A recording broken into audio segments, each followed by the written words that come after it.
So just want to start with what your thoughts about yesterday were, first with the sit-in and then with the marches that we saw happen thereafter.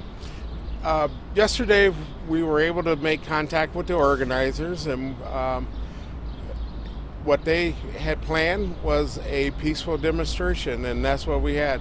We are welcoming for people to be able to express their First Amendment right, freedom of speech. So I look at yesterday as a success. No arrests were made. People were able to express themselves without any type of confrontation with the police department. As far as the march, that was not part of the plan. However, that did occur. And again, people were able to express themselves without any type of destruction, and most importantly, my number one priority is safety of everyone. And we got through that without anyone being hurt. And we saw there at the end of the march yesterday some dialogue between officers and ultimately officers kneeling, which was what the protesters had asked for, and that led to the crowd kind of dispersing. Do you have any thoughts on seeing that dialogue and that take place? That is exactly what needs to happen. Those officers acted independent. They were not ordered to do that. They did that on their own accord. And that was at the request, and they felt comfortable doing it. And that's what we need. We need that communication, a breakdown that is there, and for people to know we hear you. And those officers, independent of any type of command or anything like that, they felt, I'm assuming, as I did in my heart, it was appropriate for them to kneel, and that's what they did. I think that's very powerful. So that shows me signs of hope. And those that were protesting, they left after that. Right. And kind of stemming off of that, you've said from the beginning of the protest that you hear and see the protesters. What does that translate to in terms of moving the city forward? In terms of moving the city forward. Well, I think that's what we need. When I was appointed to this position, I made a point that I have been a police officer for over 30 years. But I've also been an African American all my life, very proud of it. I know the struggles that have occurred with law enforcement. I know the struggles between law enforcement and people of color. What we have to do is have a communication. I really believe if we start having a dialogue, and really meaningful, and we have to get into those hard questions that are out there and work together.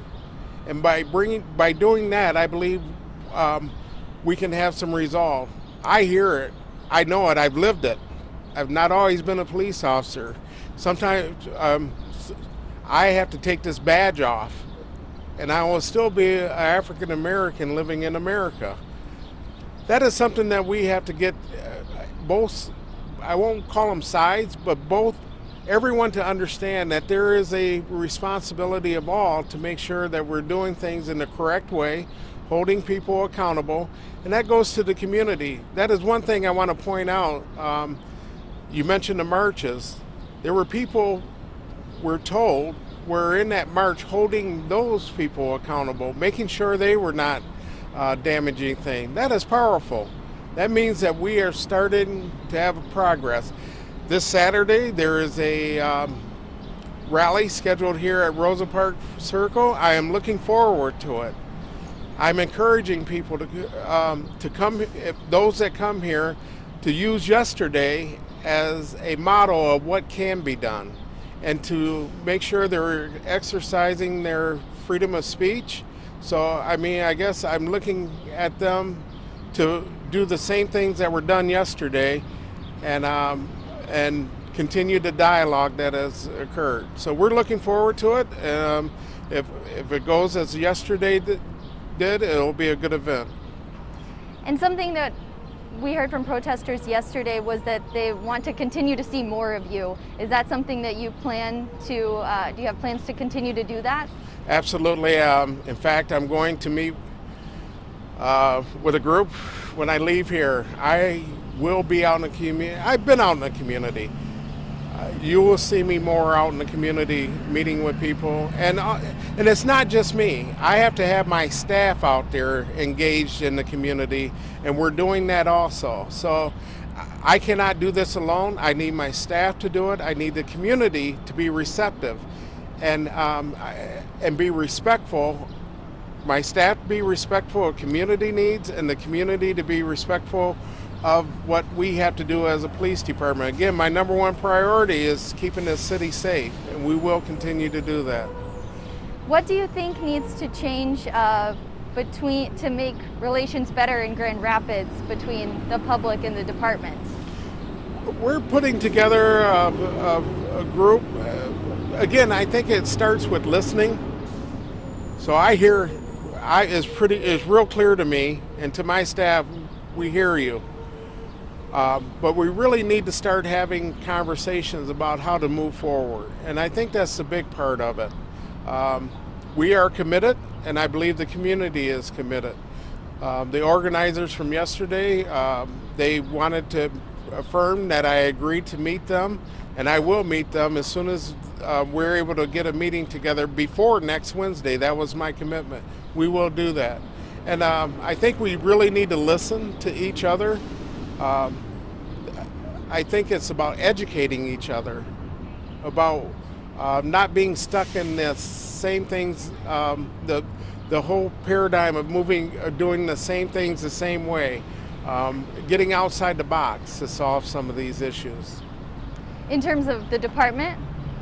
And the community. I mean, it cuts both ways. Everybody has a stake in this. Okay.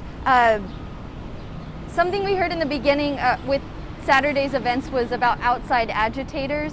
I know that was a preliminary thing that we started hearing. Is that something that you still believe was the case for some of the people involved? We're still investigating. We're still trying to identify people. What I'll say is that there were a peaceful demonstration, and then there were people in our peaceful rally that occurred, and there were certainly people within that group, and it wasn't the majority of people who came to that rally on Saturday. I think it was a small majority, or a small amount of people that were in that group, but they came with the intent to do what they did. There have been people outside of Grand Rapids we have tentatively ID'd, but we're still too early in the investigation to make that, to say everyone that participated in the riot and broke windows, did damage, were from outside. You mentioned that you're hearing things from protesters. Do you mind going into at all what kind of things you're hearing, what they want? Well, again, we're going to meet with people, different groups, and really have that tough conversation. One of the things I have stressed from the beginning when I was appointed is accountability. I want to assure them I'm holding officers accountable. I want to assure them that officers are out there doing the best they can, and it's their desire to have good interactions with the public. But I need to hear directly from them what they're looking for. And again, there's some things I think goes with education, what we can and what we cannot do. So I think that's a big part of it, but starting that dialogue and having conversation I think is important in solving some of these matters. And then we have to have follow-up and make sure we're taking action and holding me accountable to do that. Okay. So going forward, we have at least the one protest planned. You said you're encouraging your officers and other officers to dialogue. Will we continue to see the officers in riot gear and people coming in as backup support due to Saturday's event? Yeah, I won't go into operational plans. However, I will say we're prepared for Saturday's event. We're still preparing for it.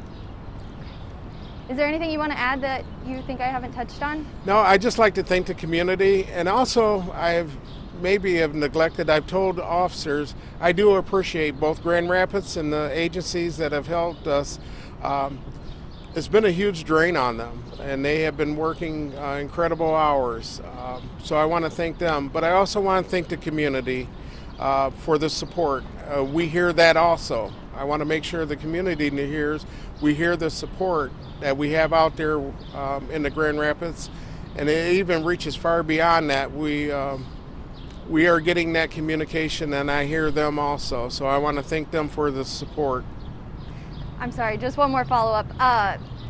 You said you take the badge off and you are an African-American chief. Do you understand and see why the protests continue? I can appreciate it. We've had a breakdown, and it's been there for a long time. And it took an event, a murder by a police officer in Minnesota, that has raised this to a new level. It's time for us to start addressing it. Okay, perfect. I think. How important is it for police officers to also enforce other police officers when they're out there and they see injustice being done? Is that something you guys talk about and train? That is done. That's the expectation of every police officer. And I've mentioned before, we as law enforcement have to make sure we're holding each other accountable. And that has to happen. It does happen, and we will continue to do that. Do you have any immediate actions that you see coming from what we've seen in the last week?